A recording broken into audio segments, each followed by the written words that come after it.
side, mournfully alone,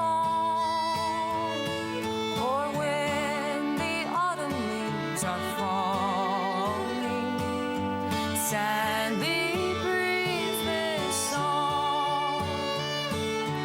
Often dreams I see thee lying on the battle plain, lonely, wounded, even dying, calling out in pain, weeping, sad and lonely, hopes and fears how they, when this cruel war is over, praying that we meet again.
Richard P. Merrill was not born Richard P. Merrill. His actual name was Richard Best. He changed his name. No one knows why he changed his name. He married a girl in Santa Margarita and settled here in Arroyo Grande, and he didn't let on to her that his real name was Richard Best until after she'd been Mrs. Richard Merrill for 23 years. Kind of an odd character. He didn't join any of the local veterans organizations. He never talked about his wartime service. But Merrill saw service in the single deadliest day in American combat history. And his regiment, the 130th Pennsylvania, had just been mustered into service. They probably hadn't been serving as soldiers together for much more than a month when Lee invaded the North in 1862. And he did so for a couple of reasons. He invaded Maryland. Maryland was a border state with some strong Southern sympathizers. And he hoped that the presence of a large Confederate army would win Maryland over to the side of the Confederacy. That didn't work. He also wanted to pull off a major victory on northern soil in the hopes that France and England would extend the Confederacy diplomatic recognition. As it turned out, that didn't work either. And one of the reasons it didn't work was Richard Best, now Richard Merrill, and the 130th Pennsylvania. The Confederates and the Union Army under George McClellan met outside a little town in Maryland called Sharpsburg. But the battle is better known by the creek that ran through Sharpsburg, and it was called Antietam Creek. It was a one-day battle that remains the single highest amount of casualties in a single day's combat in American history. It was a horrific battle. And one of the reasons for that is that soldiers, or their commanders, were still using essentially the same tactics Napoleon had used in the days of smoothbore muskets. But now soldiers were armed with rifled muskets, Springfields or Enfields, that were capable of killing a man at 10 times the distance of a musket was capable of during the Napoleonic Wars. So that meant that frontal attacks on entrenched positions were basically suicidal. And that's what the 130th Pennsylvania was ordered to do at Antietam. They were to attack Confederates led by an officer named John B. Gordon, who had taken up positions in a sunken road that had been worn down over many, many years of wagon traffic to where it was a natural rifle pit. So Gordon and his men were arranged in a rifle pit, and several Union attacks were launched against them. Among the attacking units was the 130th Pennsylvania. I think they went in 3 or 4 times before they finally ran out of ammunition.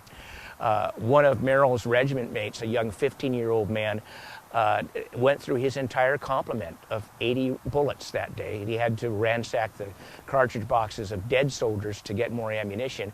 His rifle was too hot to touch by the time the 130th Pennsylvania was finally called off. Eventually, that position in the Confederate center was broken, thanks to the sheer weight of numbers. John B. Gordon, the commander of the position, was shot 5 times that day, yet survived. The incredible toughness of these men is something that constantly amazes me. But eventually, the position was broken. Lee's army, unfortunately, would slip away and escape.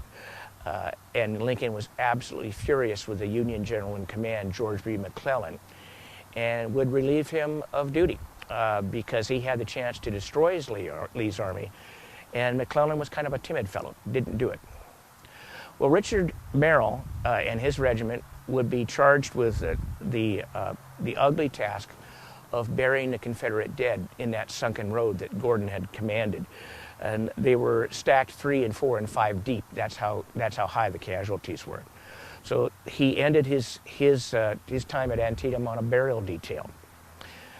He would later participate in what was probably Lee's greatest victory against the Union Army, and that would be at Chancellorsville in May of 1863.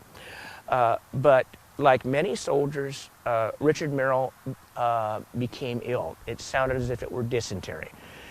And it's something that plagued him for the rest of his life. In fact, 2/3 of Civil War deaths are attributable not to battlefield wounds, but to diseases. And Merrill was one of those victims. Officially, 620,000 young men would die in the Civil War, but that doesn't count the men like Merrill who died of disease they picked up during the war, sometimes many years later. Merrill was kind of a wanderer. He did marry. He did eventually settle down in Arroyo Grande. He was a constable in Cambria for a while. He was a guard at a gold mine in Arizona, a kind of a restless soul. And a family biography describes him as a great sufferer. So he was a man who was plagued by the symptoms of his wartime disease for the rest of his life. And somehow he wound up in Arroyo Grande as the custodian of the grammar school, which stood on the corner of Traffic Way and Fair Oaks Avenue. There's a Ford agency there today. And this man, who was such a great sufferer, who had seen and suffered so much, who had such an odd and kind of checkerboardy kind of life, he died in 1909. The school children of Arroyo Grande Grammar School asked their teachers on the day of the funeral, can we get out early so we can go to Mr. Merrill's funeral? And in his obituary in the local newspaper, for all his suffering, the editor points out that Mr. Merrill was a great favorite with the children.